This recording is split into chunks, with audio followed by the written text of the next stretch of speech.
투자는 건강하게, 맘 편하게, 오래. 안녕하세요. 캠핑베스만 허정욱입니다. 오늘 촬영일자 12월 5일 목요일이고요. 오늘도 역시 강의 일정 다 마치고 돌아와서 저녁에 강의를 찍고 있습니다.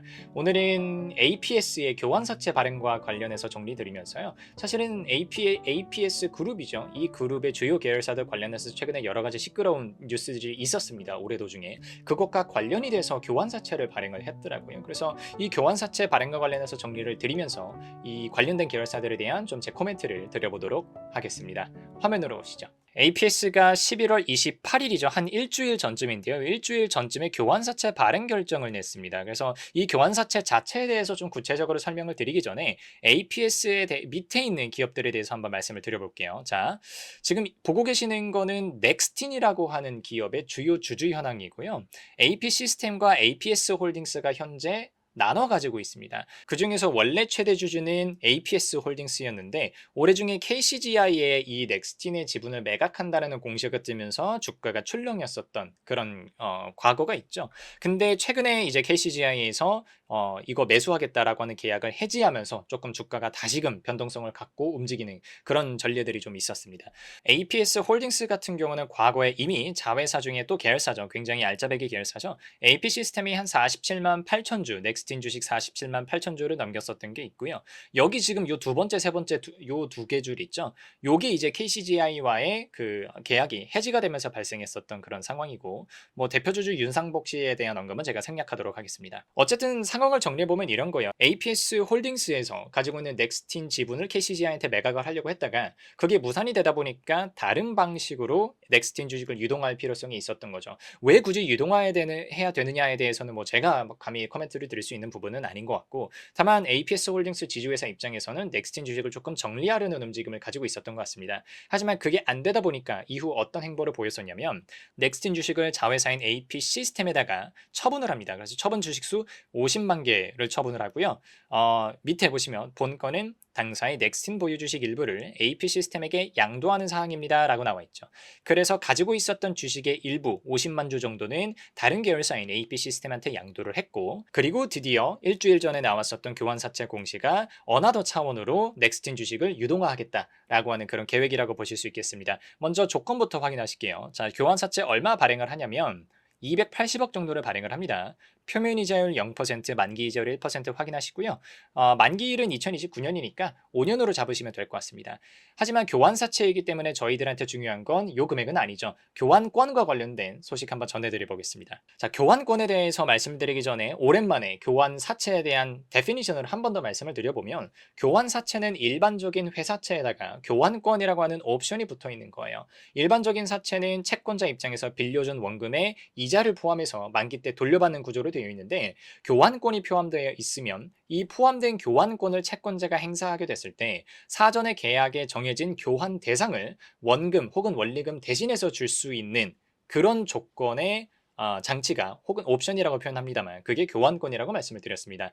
그러면 교환사채가 발행이 됐을 때는 이 교환 대상이 무엇인지를 여러분들께서 확인하시는 게 정말 중요한데요.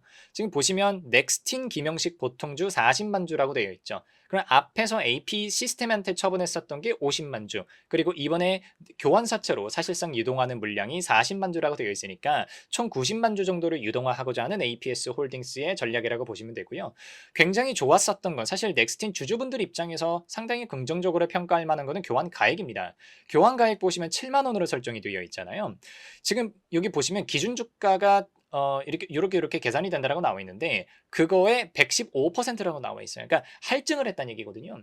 지금 12월 현재 제가 영상을 찍고 있는 12월 초 5일 기준으로 주가는 한 5만 5천 원 선 정도에서 지금 놀고 있는데, 그거보다 15,000원 정도 비싼 7만 원의 교환 가액을 했다는 거는 여러 가지 판단을 저희가 해볼 수가 있을 것 같아요. 이걸 발행하는 APS 홀딩스 입장에서도 넥스틴의 최소 주가가 7만 원 이상으로 보고 있다는 얘기도 되고, 그리고 이 교환사채 투자하는 뒤에서 투자자가 누군지 보여드리겠습니다만, 이 투자자들 입장에서도 사실은 자기네들이 생각하는 넥스틴의 적정 가치가 7만 원 위에가 아니라면 굳이 이거에 투자를 안 하겠죠. 그래서 여기 이거 바로 완판됐거든요. 그래서 다른 투자자들, 다른 기관 투자자들 입장에서도 넥스틴의 적정 주가를 7만 원 이상으로 보고 있구나라고 하는 시그널을 시장에 던져주기 때문에 개인 투자자분들 입장에서는 뭐 그렇게 나쁘지 않게 받아들일 수 있을 만한 지점이 아닌가라고 생각을 합니다. 어쨌든 40만 주 전체 주식 총수 대비 3.8% 된다라고 보시면 되고, 교환 청구할 수 있는 기간은 내년 3월부터입니다. 지금으로부터 한 만 3달 정도 남았다고 보시면 되겠습니다.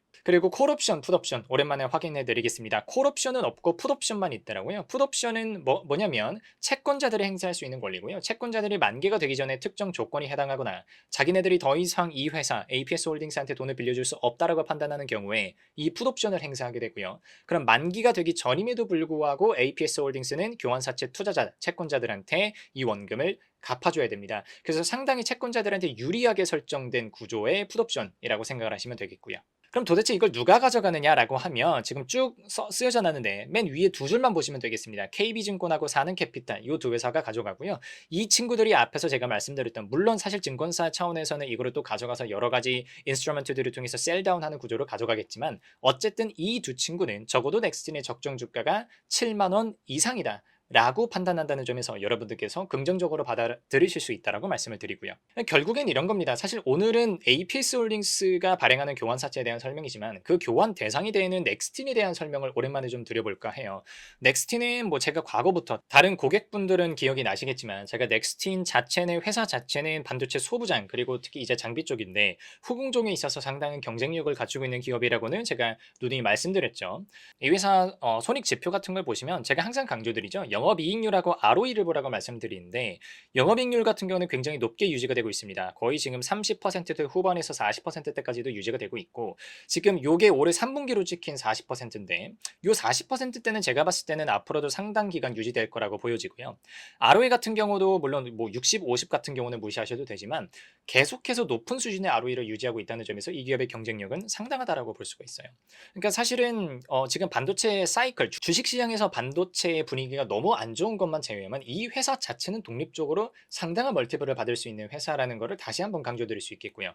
그래서 손익을 한번 살펴봤습니다. 지금 올해 연말 기준으로 예상되는 매출이 1,000억, 그리고 이제 내년 같은 경우가 1,400억이고요. 당기순이익당 예상치가 올해가 한 300억 정도, 내년은 460억 정도 예상이 되고 있습니다. 사실 2024년도의 예상치 같은 경우는 이미 저희가 지금 12월에 들어가 있기 때문에 주식시장을 판단함에 있어서는 큰 의미가 없고요. 25년도의 예상치를 봐야 됩니다. 근데 제가 오늘 자료는 상당히 조금 보수적으로 가지고 왔고요. 지금 영상을 찍고 있는 12월 초 기준으로 시가총액은 한 5,800억 정도 됩니다. 그 중에서 만약에 정말 순이익을 낮게 잡아서 300억 기준으로 보면 PE 레이시오는 한 19배 정도 되고요.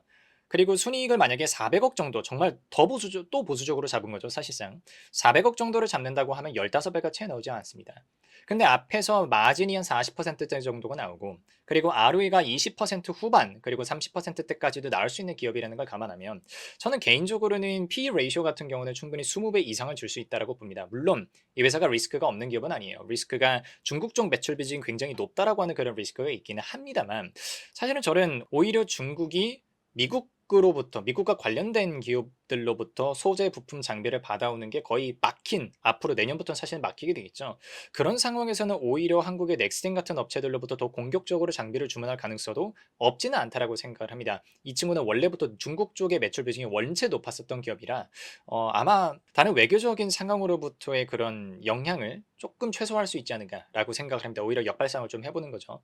그런 관점에서는 이 회사가 지키고 있는 재무 비율들, 손익 지표 이런 것들로 파악을 해보건데 PE 레이쇼는 결코 비싸지 않다라는 말씀 드릴 수 있겠습니다. 하지만 그럼에도 불구하고 제가 항상 강조드리듯이 제가 이 기업을 사라고 절대 매수 추천 드리는 거 아니고요. 분명히 시장 반응 자체는 제가 드리는 펀더멘탈에 대한 분석과는 다르게 움직일 수 있는 확률이 거의 100%라고 보시면 됩니다.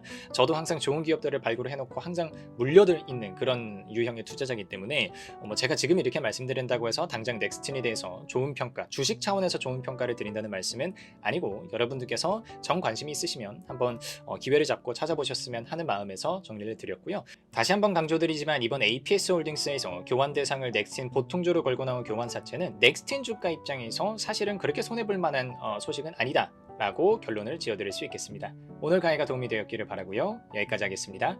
감사합니다.